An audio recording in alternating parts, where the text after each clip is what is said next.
Um 710 aqui, ó. Eu tava roncando o diferencial. Montei pra ver os rolamentos aqui. Tava roncando. E tava seco, sem nada de óleo.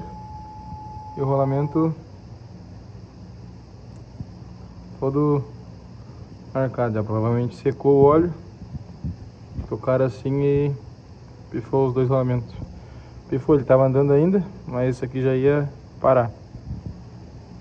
O estado que tá, roncando o diferencial. Aparentemente a satélite tá boa, coroa e pinhão tão bom. O rolamento daqui e do pinhão também. Só o rolamento.